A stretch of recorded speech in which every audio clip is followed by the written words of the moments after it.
Good morning and welcome. Thank you for joining us for today's special presentation, A Disruption in Trust Taxation, Kaestner and Paula Cases Reviewed. My name is Brandon Centula. I'm the Chief Fiduciary Officer of Peak Trust Company with offices in Alaska and Nevada.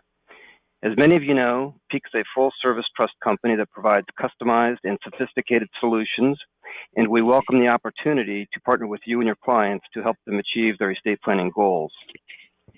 Before we get started, I would like to take care of a few housekeeping items. Today's presentation is being recorded, and we will provide both the recording and the slides to all attendees. Please enter any questions you may have into the GoToWebinar panel. We will address as many as we can at the end of today's presentation. I'd also like to thank Interactive Legal for helping us sponsor the webinar. Interactive Legal provides one of the most comprehensive and easy-to-use document drafting and assembly systems, along with extensive continuing education. Today's distinguished panel includes Mark Lobb, who is a founding partner and the managing partner of Lobb & Plew, as well as the head of the Private Client Group, providing services to high-net-worth entrepreneurs, their businesses, and their families. Jonathan Blotmacher is a retired member of Milbank Tweed, Hadley & McCloy. Jonathan is currently a principal in the boutique firm of Pioneer Wealth Partners and director of estate planning for Peak Trust Company. Jonathan is recognized as one of the most creative trusts and estates lawyers in the country and continues to lecture extensively. Aaron Hedgie is a distinguished associate at Lobb & Plew and head of the firm's captive insurance practice in Nevada. Aaron's primary focus is tax, estate, business, and asset protection planning. I hope you enjoyed today's presentation. Now, I will turn things over to Aaron. Thank you, Jonathan, for the kind introduction, and thank you to all of those in attendance. I'm grateful for the opportunity to speak, and thank you, Peak, for setting us up. I have a lot of material to cover, so please forgive me if I move quickly. Again, please write down your questions and we'll stick around after and answer them, or you can always call and email. I'm going to provide a brief background on Ing trusts. That topic itself would warrant 1 or 2 complete webinars, so the next 5 minutes that I spend on it is going to be cursory at best. The Ing trusts have value because clients of high tax states want to take advantage of the taxing scheme of a low tax state. If we could go to the next slide. There are obstacles to accomplishing this. Primary would be that most clients don't want to leave the high tax state and move to the low tax state. Clients also, they don't want to lose access to the assets or the income, and usually the assets are high in value. If we could go to the next slide, please. But an Ing trust solves all these problems. An Ing can act as a separate and distinct taxpayer residing in the low tax state, so the client doesn't have to move. The Ing trust is an incomplete gift trust, so transfers to that trust are incomplete for federal gift tax purposes, which means high value assets can be transferred without triggering gift tax. Also, the client will retain a beneficial interest in the trust and can potentially receive distributions from the trust in the future. If we could go to the next slide. Now, this concept was pioneered by Jonathan and his colleagues, Marty Shanklin and William Lipkin. They authored several articles in Trust and Estates magazine. I have those articles in my personal library. They're well highlighted and notated. Anybody interested in learning more about the mechanics of Ings, I highly recommend you pull those articles, you pull the PLRs that were issued, and spend some time. It's how I developed my working knowledge. I certainly wish we had more time to go into the mechanics, but I will just simply state that the mystery or perhaps the magic to an Ing is that it threads the needle between the definition of adverse parties for federal transfer tax purposes and the definition of adverse parties for federal income tax purposes. If we could go to the next slide. But we can't stop with just the federal rules. The next thing that you'll need to examine is will a state, California, will the high tax state tax the income of the ING? And you should be looking at the location of the trustee, the location of the grantor, and the location of the beneficiaries to start with. And we'll discuss later, you may even want to look at locations of quasi-fiduciaries, individuals that may be providing investment advisory services. Every state has a different set of rules for how it may attempt to incorporate the income of a trust into its taxing regime. And so every state needs to be examined individually. Many states use some form of residency, identifying certain trusts as residents and therefore subject to their taxing regime. Other states rely on sourcing to bring in the income that is sourced to their state. If we could go to the next slide. I want to provide you with one example of a state that used both. The state of New York has residency rules for trusts. It also has sourcing rules for trusts. Notwithstanding, clever attorneys figured out a way to develop a trust, an ING, that would satisfy an exemption to the residency rules. And as long as the trust held non-source income, then the income of the trust would not be subject to taxation in the state of New York.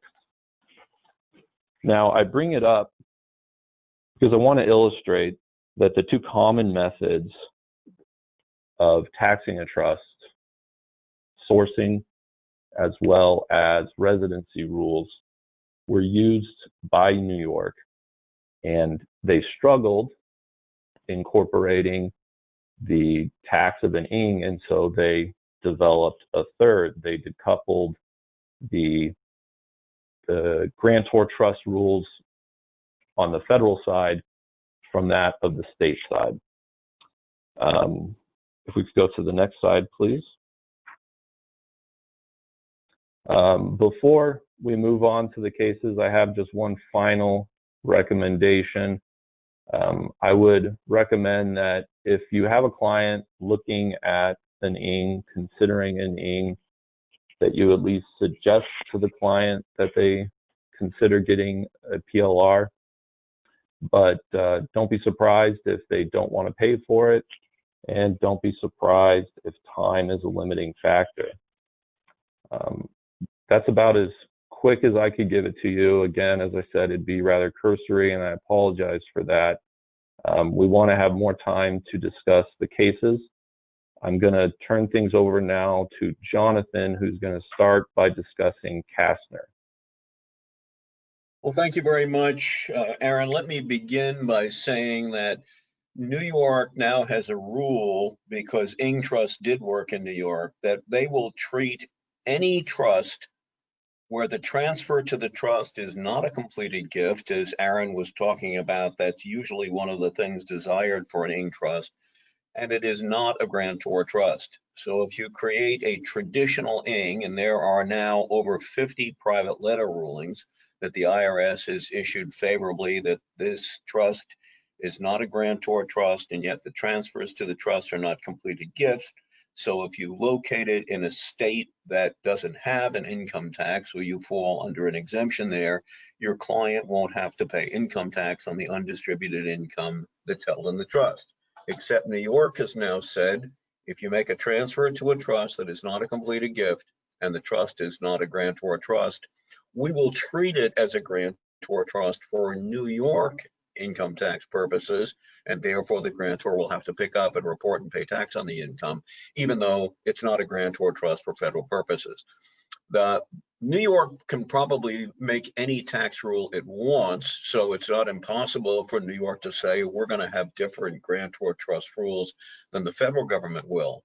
But the New York Court of Appeals in 1964, in a case called Murphy, held that if a New Yorker creates a trust that's governed by the law of another state, in that case it was Maryland, and you have only a trustee in that other state, in that case Maryland, even though it was for the benefit of beneficiaries, in this case, the grantor's descendants who are New Yorker, constitutionally, New York cannot impose its tax on the undistributed income of the trust. New York now has said, okay, we know that, but we think we can treat it as a grantor trust. I doubt it. But one of the things you can do if you're in New York or your state passes such a law, which no other state has so far, you can make the transfer to the trust a completed gift. And considering that all of your clients probably have enormous unused exemption, 11.5 of their own, and with their spouse, 23 million, you can transfer a lot of assets into a trust that are completed gifts and yet make it not a grantor trust. So that's something you should consider, and it's something that I did a couple of years ago. I was about to take a gain. I didn't want to pay the approximately extra 10% to New York State. So I created a trust, and I made that trust for my wife and my children, but it was not a grantor trust, and the transfer to the trust was a completed gift. One thing you might ask, well, wait a second, Jonathan, if you create a trust for your spouse under section 676 and 677, that makes it a grantor trust with respect to you. But as Aaron said before, what we've done with Ing Trust is thread the needle with respect to adverse parties. And the only way my wife can get a distribution from that trust was with the consent of 2 or more of the remainder beneficiaries who are our descendants. So those are adverse parties. And if the transfer to my wife can only be made with the consent of adverse parties, it is not a grantor trust with respect to the ability of the trustee to transfer assets to my spouse. So I'm pretty sure I've threaded the needle, not just for federal purposes in making it a non-grantor trust, for New York purposes as well, not a grantor trust, because I made the transfer to the trust a completed gift. So one of the things I can assure you is your clients do not want to pay income tax to a state that they don't have to. So creating an Ing trust, and if you want to, using your exemption, so much the better. You should be able to thread that needle even more perfectly than about the 50 plus rulings has been there. Now, Kaestner involves a very interesting case. Mr. Rice formed a trust in New York with a New York trustee for the benefit of his descendants. And he gave his trustees absolute discretion to how they would distribute the income. Mr. Rice's daughter, Miss Kaestner, was a beneficiary, and she moved to North Carolina. She was no longer a New York resident. And as a consequence, the trust was not going to be subject to New York taxation. Why?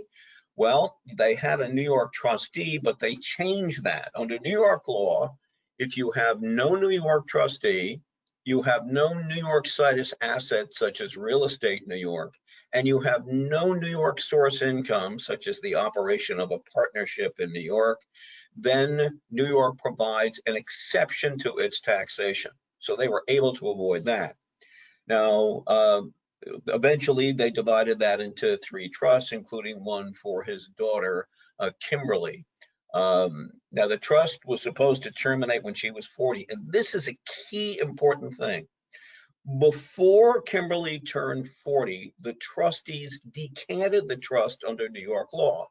As I'm sure everybody knows, and you've all read this to your children and grandchildren sitting around the fire at night, New York was the first state to have a decanting law, which allows the trustee to take assets in one trust and to pour them over or decant them over to another trust. So before Kimberly was 40 years old, they extended the terms, the duration of the trust by paying it to a new trust.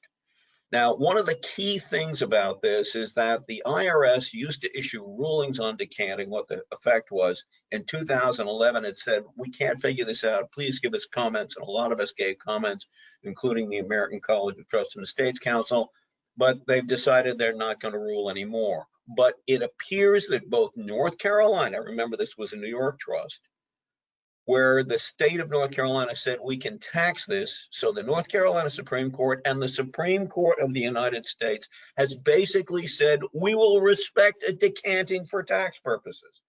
Very, very important. In fact, in some ways, that's as important as the actual holding in the Kaestner case, which was decided in June 2019, a little over a year ago. Let's go to our next slide, Barbara, please. Okay, Kimberly didn't receive any distributions to the years in question. It was a New York trust. The grantor was a New Yorker. No trustee lived in North Carolina. The trustee kept the trust documents and records in New York. Custodians were located also in Massachusetts. The trust had no physical presence in North Carolina. It didn't have an office. It made no direct investments in North Carolina, and it didn't own any North Carolina real estate or another asset which would be considered cited in that state. There were only 2 meetings between Ms. Kaestner and the trustees in those years, and both of those took place in New York. Now, the reason it's very, very interesting that the Supreme Court held that the state of North Carolina could not impose this tax on the undistributed income of the trust. And that might just have been the bottom line, that it just didn't have the requisite connection, but it listed all these other factors which did not exist, like having a trustee in the state, like having a North Carolina situs asset, having North Carolina meetings, and so on and so forth.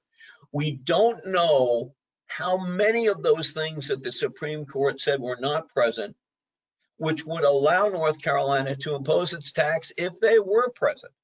So if you want to be as pure as Caesar's wife, you've got to make sure that you do the same things for your trust, or you don't want to pay an income tax to the state that would otherwise try to assess it. Now, North Carolina said it would impose tax on any trust that's for the benefit of a state resident. And the state of North Carolina said because Kimberly could receive distributions, even though she didn't, they considered it to be for her benefit. And North Carolina imposed its tax, and the Supreme Court of North Carolina, let's go to the next slide, Barbara, held that that was not sufficient.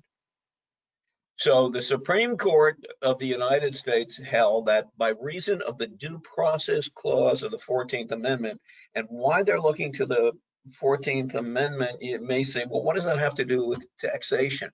Well, it held that under the 14th Amendment, a state can't impose its income tax merely because it has a beneficiary who is eligible but did not receive a distribution from the trust in question. Let's go to our next slide, Barbara, which is going to explain this in a little bit more detail. The decision was 9-0, except that Justice Alito filed a concurring opinion in which the Chief Judge and Justice Gorsuch joined.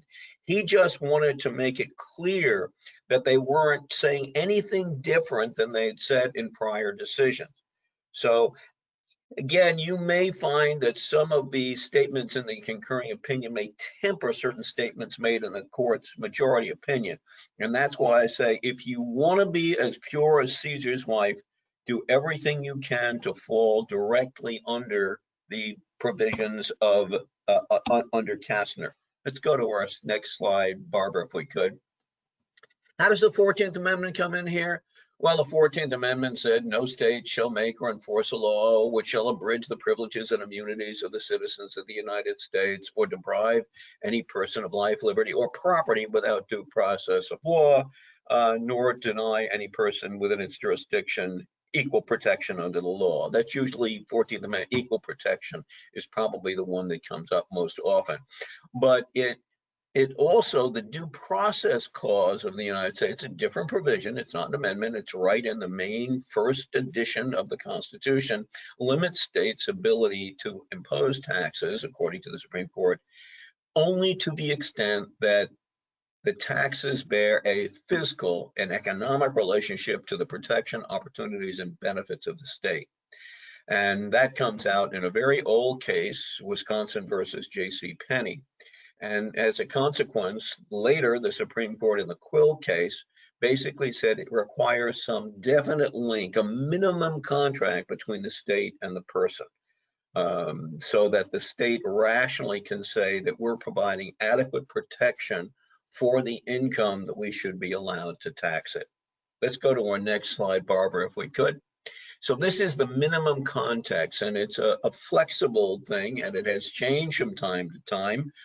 In fact, Quill itself, as you'll see at the bottom, was actually overruled in part in 2018 in a case called South Dakota versus Wayfair, which had to do with sales tax, where basically Quill said, no, you can't because there wasn't a sufficient relationship. But later it held, yeah, this is a sufficient relationship because you're soliciting business from people in that state.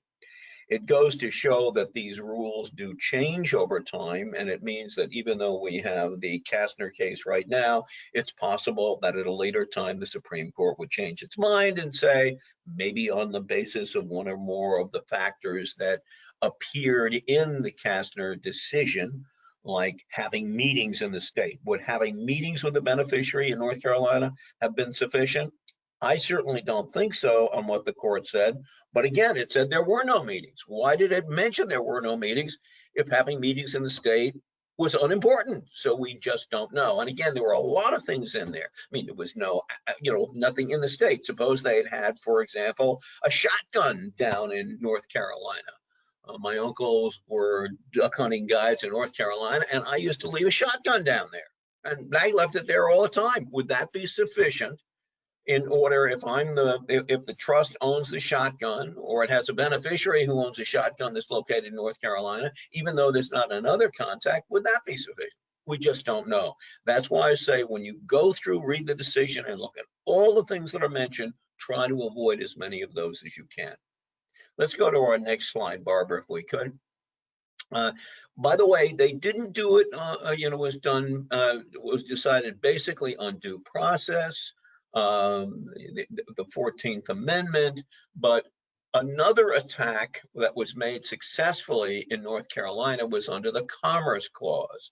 Basically, the Supreme Court of North Carolina said you can't tax it, not just because of the due process provisions of the Constitution, including the 14th Amendment, but because of the Commerce Clause, which basically states states can't interfere with interstate commerce.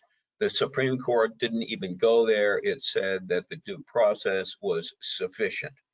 And again, if you go to the bottom, you'll see that, Quill analyzed the distinction between minimum context for nexus required under the due process clause and the substantial nexus required by the Commerce Clause.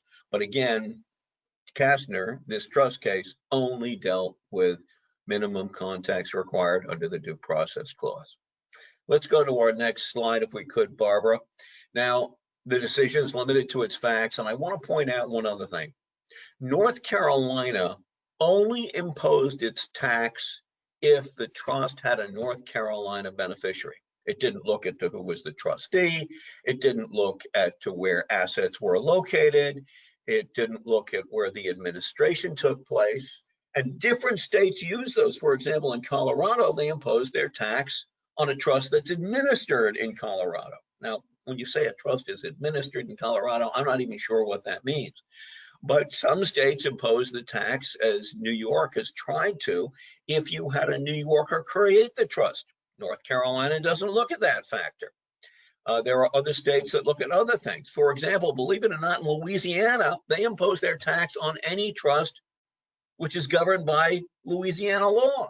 So if I'm a New Yorker and I create a trust with a California trustee with assets in Florida, but I say I love the laws of Louisiana with respect to trusts because they don't have the common law, they have statutory laws for trusts, unlike the rest of the United States.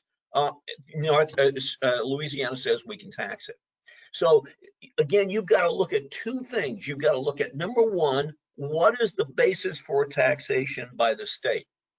And North Carolina, and I think only Tennessee, impose a tax on the basis of having a resident beneficiary. It doesn't look at who was the grantor. It doesn't look at where the assets are located. It doesn't look at where the administration occurs. So you need to take a look at state law and decide, am I falling under that state's rule for taxation of the trust? For example, in Connecticut, they impose the tax if it's created by a kinetic cutlet, if that's the right word, Barbara, for someone who resides in Connecticut. I think they actually call them nutmeggers. But if you have a resident of Connecticut create the trust, and there is a Connecticut beneficiary, and a Connecticut beneficiary means anybody who could possibly receive a distribution from the trust that year, Connecticut imposes the tax. California does not.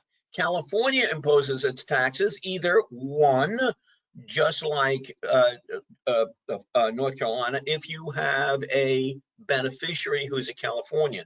But California says we only consider beneficiaries who are non-contingent.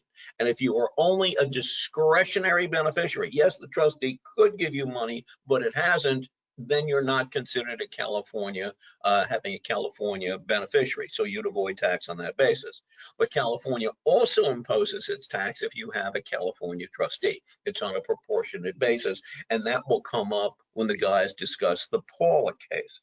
But in any event, first take a look at state law and see if you can avoid any contact which would cause the state to tax. Like if you're representing somebody who lives in Connecticut and you have Connecticut beneficiaries, Connecticut's going to say we can tax it. Now it may be, and there's a lot of law to suggest that that is an insufficient contact for constitutional purposes to impose the Connecticut tax, but I wouldn't rely on that if you can possibly just avoid it. For example, when I used to create Ing Trust for people who were Connecticut cutlets, I would provide that no distribution can be made to anybody who at the time was a Connecticut resident.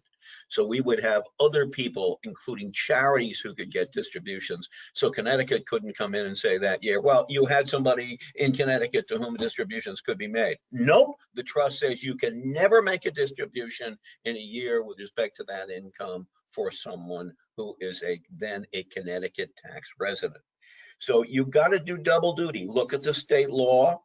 And then if you can avoid the things that would cause it to be the case, for example, in California, you avoid having a California trustee, you avoid having a current beneficiary, someone who's actually receiving distributions, you don't have to worry about California.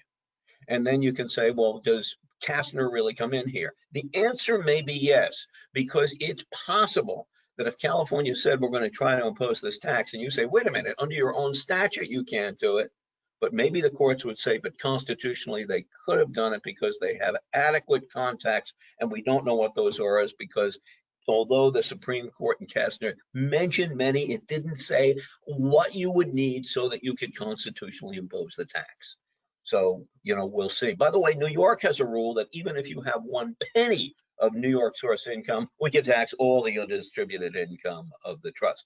I think that's gone too far, but again, that's the New York State position. So if you want to avoid taxation in New York under the statute, you've got to make sure that you have no New York trustee, no New York situs asset, like a piece of real estate in the state or a shotgun owned by the trust in the state. And you've also got to avoid New York source income, every bit of it. By the way, that's sometimes difficult when you're investing in things like a hedge fund or a partnership, because it may be a little bit like pregnancy. You can't be a little bit pregnant. You can't have even a little bit of New York source income. By the way, there are sometimes things you can do in drafting your trust so that you won't have New York source income, but that's for another day. Barbara, let's go to our next slide. The minimum contacts, the court said, it agreed with North Carolina. There just weren't sufficient contacts. So the fact that they could have given it to her wasn't sufficient. And as I've gone through before, no direct investments in the state, no real estate in the state, and the custodians were located in Massachusetts. Let's go on one more slide, Barbara. And I think now I'm going to turn it over to, who am I going to turn it over to? I think I want to turn it over to Mark, correct? I think it's me, Jonathan. Oh, okay, Right. go ahead. Turns up. Barbara, if we could skip ahead to the slide regarding Paula.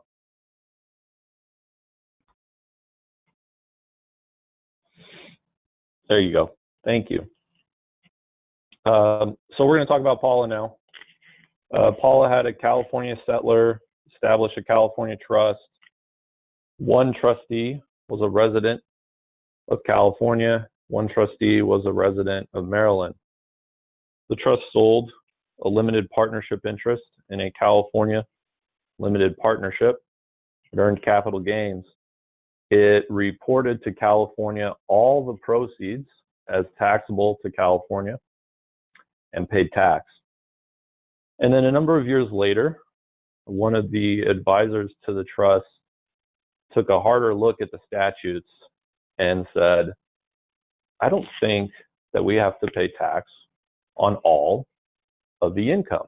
It looks to me like California statutes provide that taxation is determined by whether or not you have a non-contingent, think mandatory beneficiary residing in the state, and whether or not you have a trustee residing in the state. And Paula's trust only had one of those. They had one trustee out of two residing in the state. So they filed for a refund requesting half of the money back. They should only pay half the tax because only half the trustees resided in California. Unsurprisingly, the Franchise Tax Board denied their request for a refund. They went through the appeals procedure and ended up in court. The lower court did not want to agree with the taxpayer, but ultimately did. It agreed that the statutes do not provide that a trust pays tax on its source income. They agreed that the trust only pays tax based upon the residency of the trustees and the residency of the non-contingent beneficiaries. The Franchise Tax Board appealed that decision, and that went to an appellate court. The appellate court reversed. If we could go to the next slide. I want to talk about what was at stake in this appeal and what would be at stake if the taxpayer continues in its appeal towards, continues in an appeal towards the California Supreme Court. I'll do so by giving you an example. Let's forget Paula for a second. Let's imagine we have a Nevada taxpayer, a Nevada resident, that owns a business. That business operates in California. Its assets are in California. If that taxpayer sells stock, that stock is deemed located in the same place as its owner, which is Nevada. So the sale proceeds, when we look at determining can California tax the sales proceeds, first we're going to look at residency. Well, it's clear we have a Nevada resident, no California residency. Then we look at sourcing rules. We're selling an intangible asset located in Nevada. So the sourcing rules shouldn't apply. So there should be no California tax. If instead of a stock sale, the client engages in an asset sale, now we're selling assets that are located in the state of California. And the sourcing rules are going to apply. The residency rules still do not apply. The client is still a Nevada resident, but the sourcing rules will apply.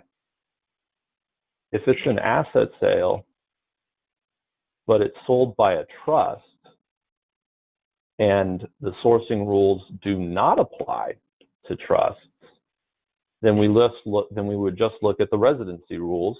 We would just look at, are there California resident trustees? If the answer is no, then we look at the beneficiaries. If the answer is no, then there's no California tax. If Paula was upheld, that would open the floodgates for the use of ings for California residents or individuals owning businesses or assets in California. Next slide, please.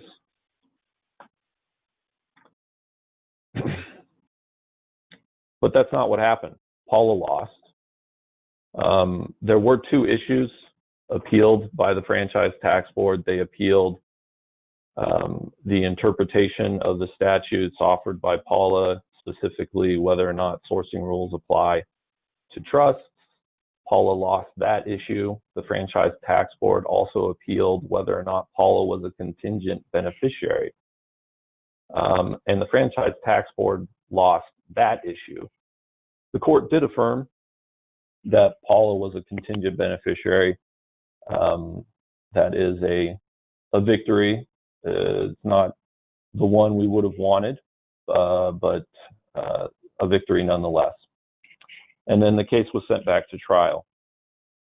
We could go to the next slide, please. So if the taxpayer lost, why are we talking about it? I want to consider for a moment that if the statutes said what the court states, the opinion itself would have been 1, 2, maybe 3 pages, but it's 18. The opinion is odd. It feels very much like the court is performing some form of legal gymnastics with its analysis. The first thing it does is it identifies the taxpayer's argument, and it says it's not persuaded by the argument. And then it says that a court can use extra evidence when a statute is ambiguous. Actually, the specific phrase it uses is when the statute is subject to more than one reasonable interpretation. But the court never once identifies what statute, word, clause, sentence, phrase is ambiguous. It never once says, well, XYZ supports interpretation A and interpretation B. We don't know the answer, so let's look at legislative history. It just says, this is what the taxpayer said. We think you're wrong, and here's why. We're going to look at legislative history, and then we're going to look at the statutes. And when we do that, it gives us this interpretation. And because that interpretation is reasonable to the court, we're allowed to look at legislative history. If that sounds circular, if that sounds like begging the question, it's because it is. You can't use legislative history to support an interpretation that you need to be reasonable to allow you to use legislative history. The next thing the court does with its opinion is it highlights a distinction between the imposition of tax, something you're going to find discussed extensively in Kaestner, and the computation of tax, just the actual calculation. And like most states, they have different statutes. One imposing, California has a statute imposing tax, and it has a statute explaining how you calculate that tax. This is a distinction that Paula uses, in my opinion, persuasively in their brief to the appellate court. Now, the appellate court identifies that distinction, but then it denies Paula any usefulness for that distinction, and when it performs its legal analysis, it conflates the two concepts together. And then, worst of all, the court opens the door on the definition of resident. If we could go to the next slide. So what do I mean by that? In California, the statute reads, resident includes colon, ... a long list of things. The court said that the use of includes is not necessarily limiting. The court also said that residents pay tax on all of their income, source and non-source. That's really clear under the statutes. The court also says that non-residents pay tax on only their source income. That's also very clear under the statutes. But it never once tells us if Paula's trust is a resident or a non-resident. It just simply states that the definition of resident under California law is not necessarily limiting, implying that whatever we read when we read that definition, there's unknowns in there. There may be something else. For example, an ing. The reason why I care is because as a practitioner, if I'm preparing an ing for a client and they're a California resident, I want to know, is my trust going to be treated as a resident under California law? Because if it is, then all of the income of the trust, regardless of where it's located, is going to be subject to California taxation. If we could go to the next slide. This is where I think Kaestner can be very helpful. Kaestner provides us with solid, good description and analysis to determine the limits of a state's taxing authority.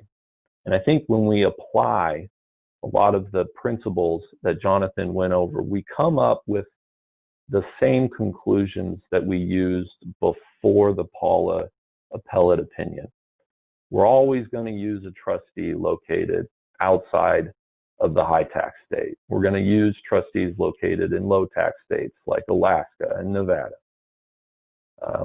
We're going to prefer to own intangible assets that are located, that are going to be deemed located in the state where the ing is situs. And we're going to try to reduce settlers and beneficiaries' possession or control of any assets. If we could go to the next slide.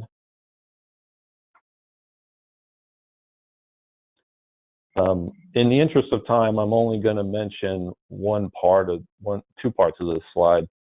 I want to point out that when California imposes a tax, it says California imposes a tax on every trust. There's no qualifier to that statement. There's no limiting circumstance. It doesn't require a minimum connection with the state. It just imposes a tax on every trust.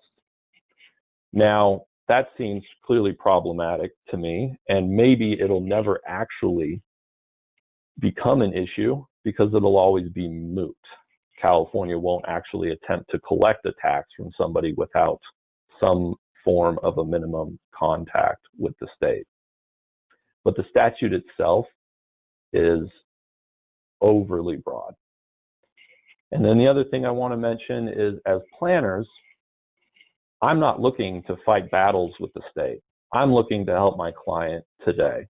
And perhaps a really easy route or a better route would be to look at the client's income sources and identify if there are ways to separate source income from non-source income.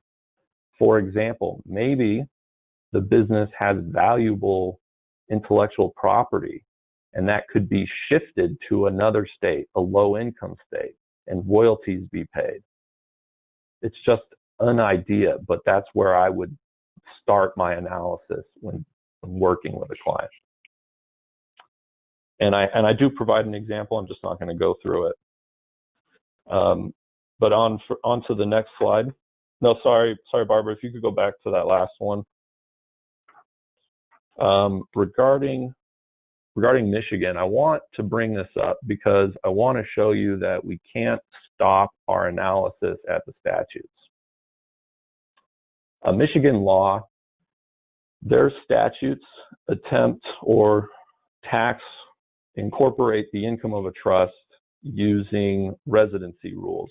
And the residency rules are very similar to New York's residency rules. For example, if the grantor of a trust is a resident of Michigan when the trust becomes irrevocable, then Michigan is going to tax the income of that trust.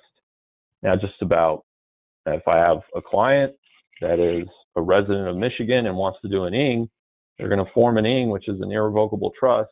That statute's going to kick in.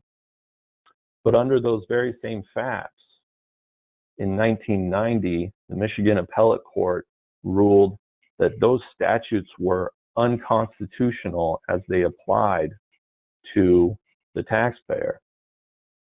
The attitude of that case and the analysis of that case is very similar to Kaestner. If a practitioner had just read the statutes and ended at that, they'd have no idea that there's a case out there in support of their client. They'd have no idea that there's a case out there stating that the application of those statutes when the assets are held outside of Michigan, the trustees are outside of Michigan, and the beneficiaries in Michigan are not entitled to distributions, that you cannot impose a tax in those circumstances. So we need to dig deeper than just the statutes.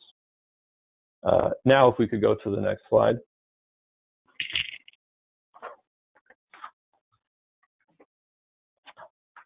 I want to finish by talking about New York, but only a little bit. Jonathan gave you excellent analysis and obviously some examples of how he's been able to rework and move around the obstacles that the state put in place. What I want to talk about is that, to me, it seems that sometimes the government is going to do what it wanted to do. When I look at New York's statutes and how it reacted to INGs, it feels to me like it just wants to tax grantors, and it was going to do it.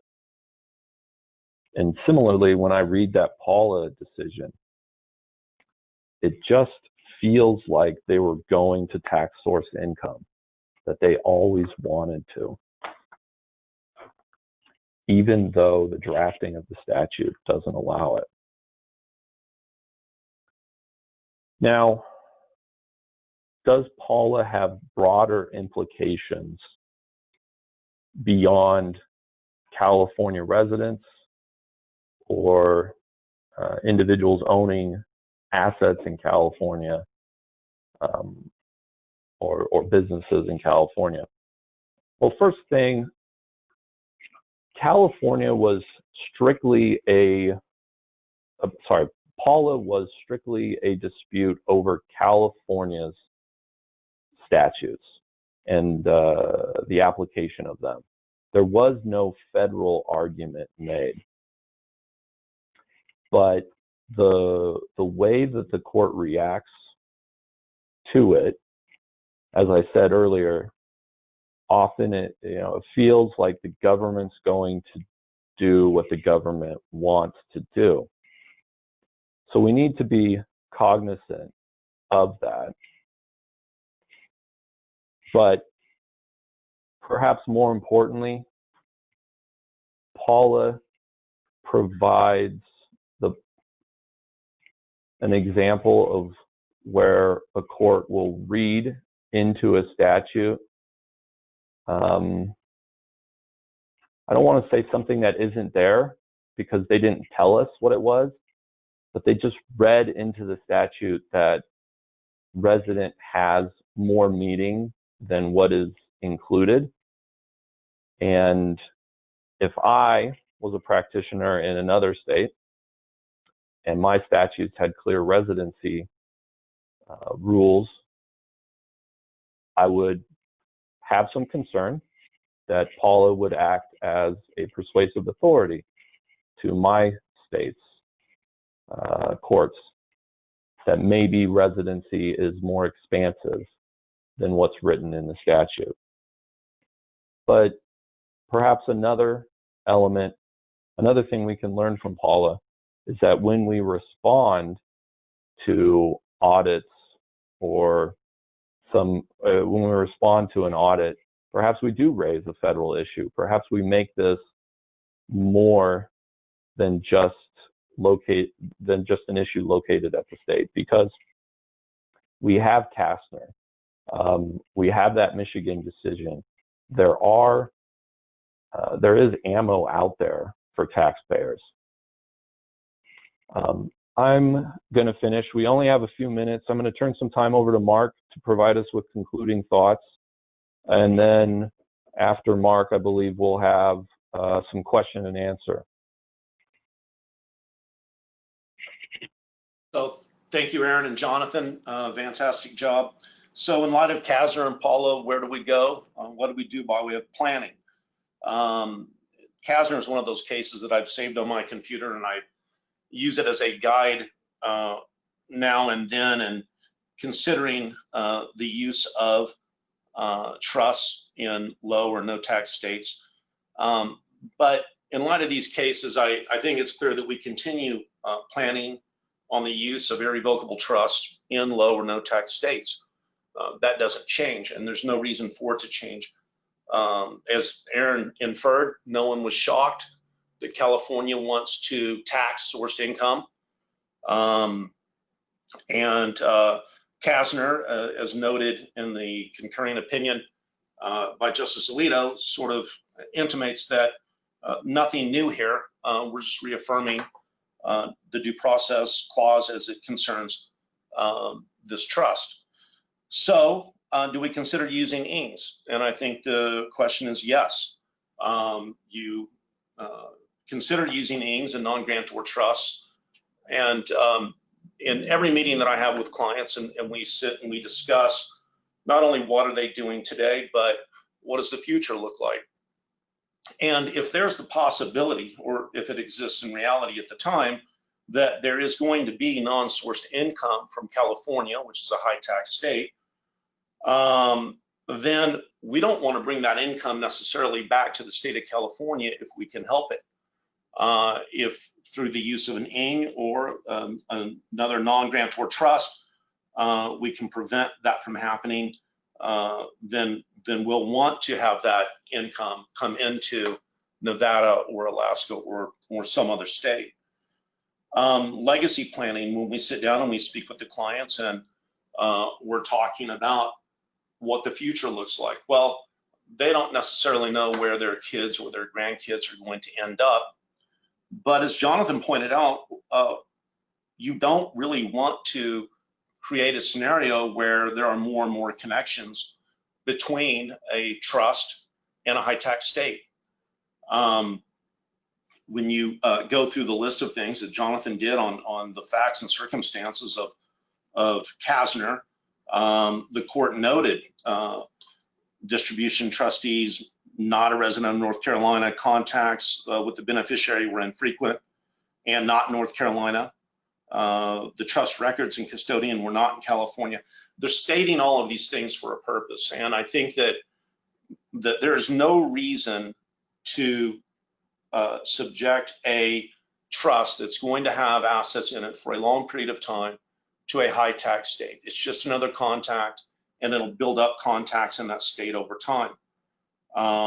Have an Alaska or a Nevada trustee set it up in that state. Ultimately, what's going to happen is the real property in the high tax state is going to sell. There's going to be cash. We'll end up with intangibles in that non-grantor trust, and that's where you want them, in that non-grantor trust, in the ING, in a non-tax state. my word to my clients is consistently stay away from the high tax state if at all possible. Kimberly Kaestner ended up moving to North Carolina. You don't know where your heirs are going to end up, but again, there's no reason to continually create more contacts with a high tax state. And then Jonathan mentioned this, and Aaron did as well, planning with intangibles. Justice Alito, in the concurring opinion of Kaestner, notes that since 1928, the United States Supreme Court has consistently held that if a trustee has power over trust assets, the trustee's state of residence will tax the trust intangible assets. And they went through some factors and the cases that came down in previous years. They look at who has the power to manage investments, who can make and enforce contracts regarding the assets, and who can litigate on behalf of the trust. And if that is the trustee, and that trustee is in a non-tax state, that's where you want your intangibles. When we work with our clients, we inquire as to the intangibles that they have, the intellectual property that they have, and we try to house that in a non-tax state and a non-grantor trust if at all possible. So considering absolutely. Should we be proceeding with protective claims for refund? Well, in the state of California with the Paula decision, there are two parts to that decision. And the first part that the taxpayer lost on was the meat of why you would proceed in filing that protective claim for refund. Now, the decision got to the Court of Appeal by way of a motion for summary judgment. It's been sent back down to the court in San Francisco with direction to grant summary adjudication in favor of the taxpayer on the issue of whether the beneficiary was a contingent or non-contingent beneficiary. But the statutory argument that the taxpayer made, stating that you could not tax source income from that particular trust, it looks to be dead in the water for now. And then you look at Paula and say, well, is there some other argument that the taxpayer can make at this point? I don't see a Kaestner argument in the Paula case.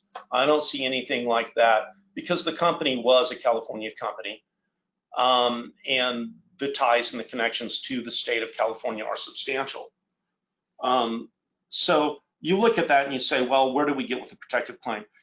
At the very least, what I think you need to do is disclose to your client that case exists, that these issues are being litigated, that it's not over with, that maybe filing a protective claim for refund is something that they should be doing. But I'm not so sure that you're going to get a lot out of that at this point. And again, not a shocker that California wants to tax sourced income. Aside from creating new trusts in low tax or no tax states, if there are existing trusts, you really need to consider decanting those trusts into a no tax or low tax state.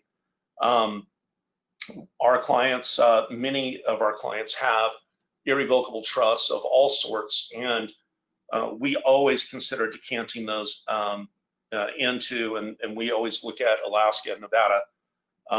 But that is always on our checklist, the decanting possibilities. Should we be putting assets in an LLC that is owned by a non-grantor trust in a no tax state? Yes, we like the use of LLCs. We think that they provide flexibility.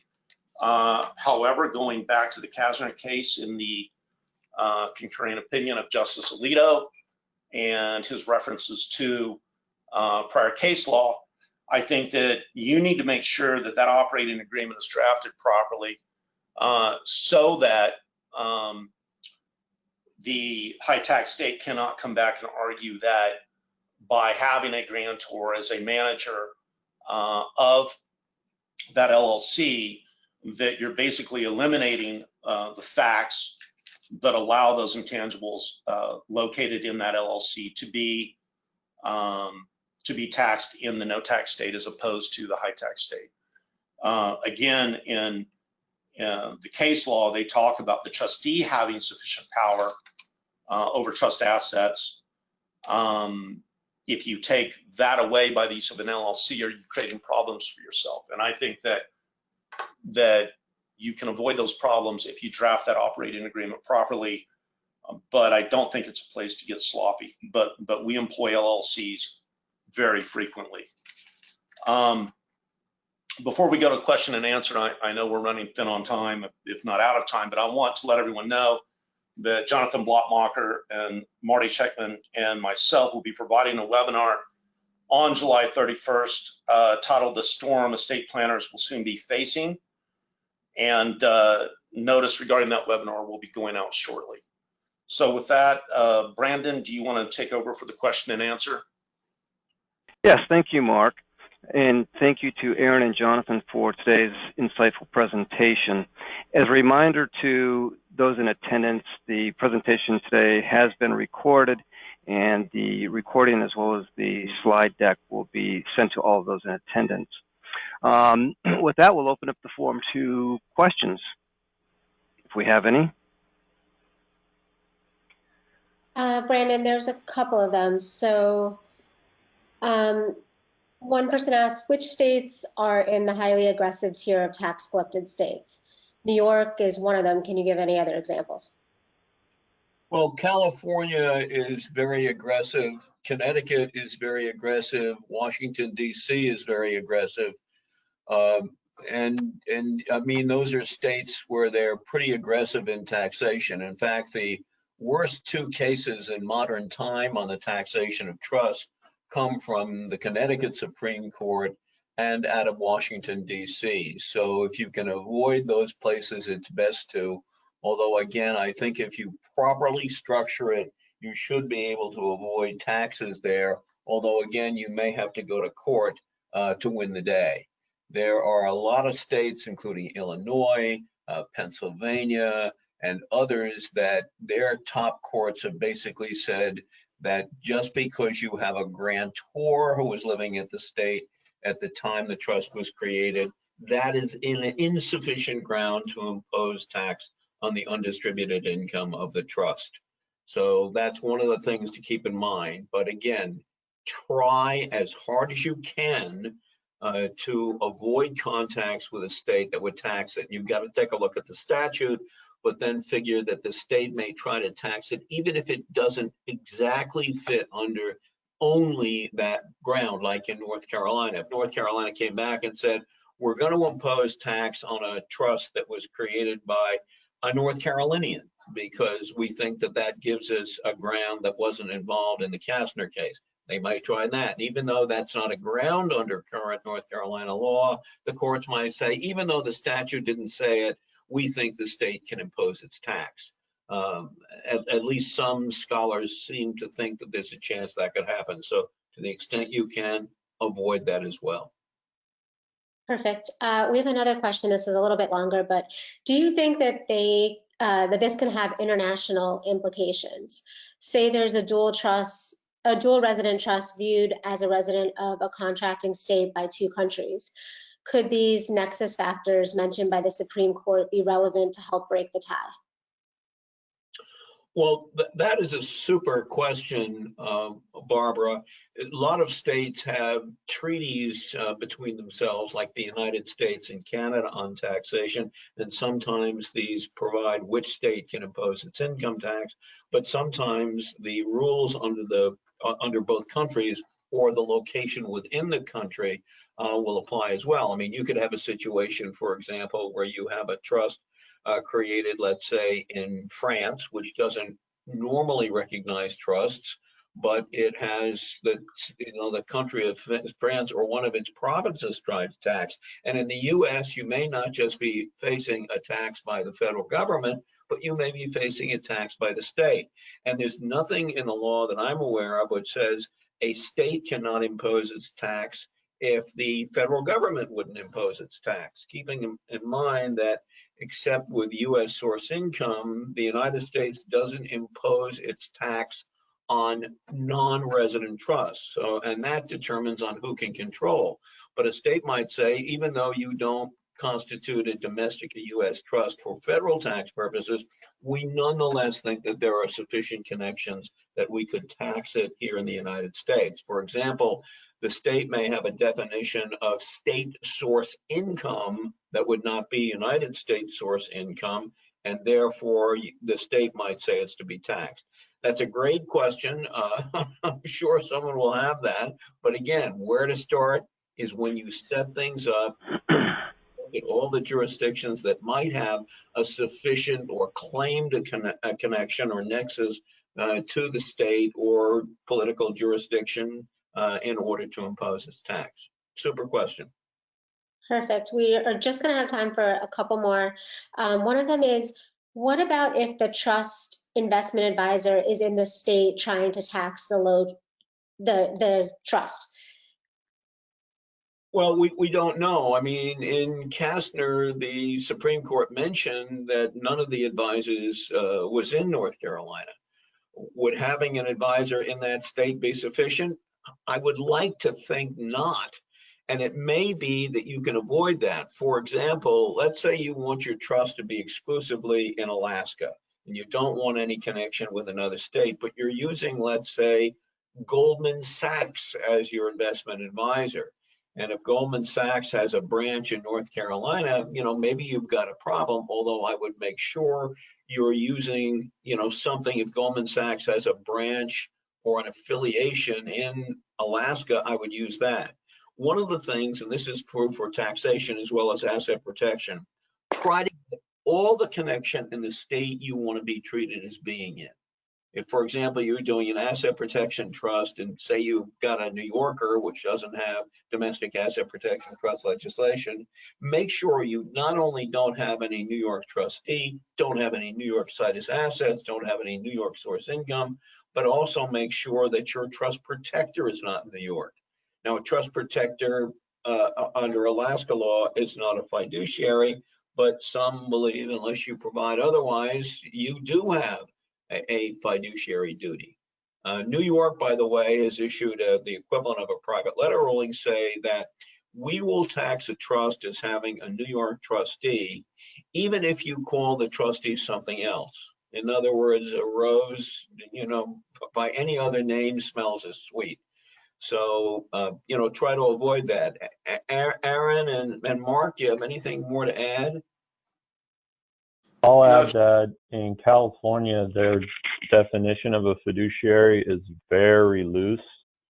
There's not a clear answer. The analysis you offer is right on point, but it is something that I would be concerned about if I had a client wanting to use an investment advisor in California, but we were otherwise setting up a NING in Nevada.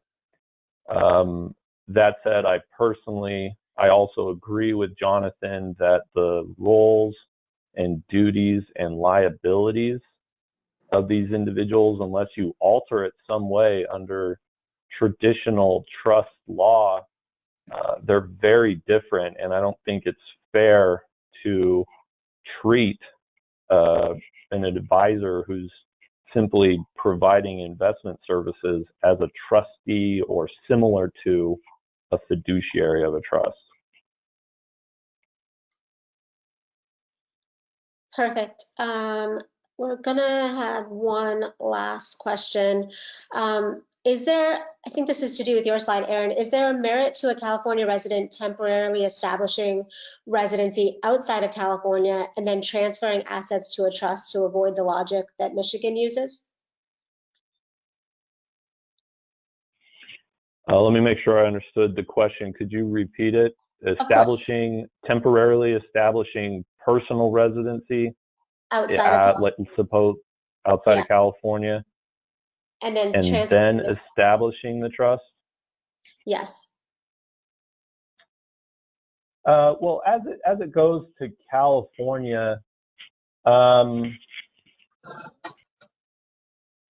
I don't have a good answer because the court gave me nothing when it comes to, okay, we're going to say that the definition of resident is not necessarily limiting, but here's an idea of what it's limited to. They didn't do that. They don't give me an idea of what it's limited to. So moving to Nevada, I don't know if that helps you or not. And Well, Aaron, I would say that the optics on that are not bad. I mean, right, you have a non-California resident now that's establishing a trust in a non-tax state. That optic will always be good. It just depends on what type of planning you're trying to do. We would employ non-grantor trusts, especially with the intangibles and with the legacy planning that we do oftentimes. But if the individual, most of our clients will say, no, we're not going to create residency in another state. It's not going to happen. If they're willing to do that, oftentimes they're willing to stay. And we have clients now in Nashville and in Dallas, in Las Vegas and Reno. But if they're willing to do that, just create the trust, I say, why not? It's not a bad optic at all. I will add, thank you, Mark. That's an excellent point, and one I agree with. I'll also add that the question mentioned temporarily. Yes, that's correct. The ones that are written down have a provision that sucks a person back into California. Sorry, they suck back into California the time they were away if they move back to California within a certain period of time. And so they would really have to move away from California and stay away for a certain period of time. And then if they wanted to go back after that period of time expires, then consider going back. Thank you, Aaron, Mark, and Jonathan. That concludes today's presentation. I know we had a lot of questions that we were unable to get to today. If you have any additional questions, you'll find Mark, Aaron, and Jonathan, as well as Peek's email address on the very last slide. Please reach out to any of us with any additional questions or comments that you may have. I'd like, again, to thank all of those in attendance and a huge thank you to our panel today. Hope everyone has a great day. Thanks so much. Thank you, Brandon.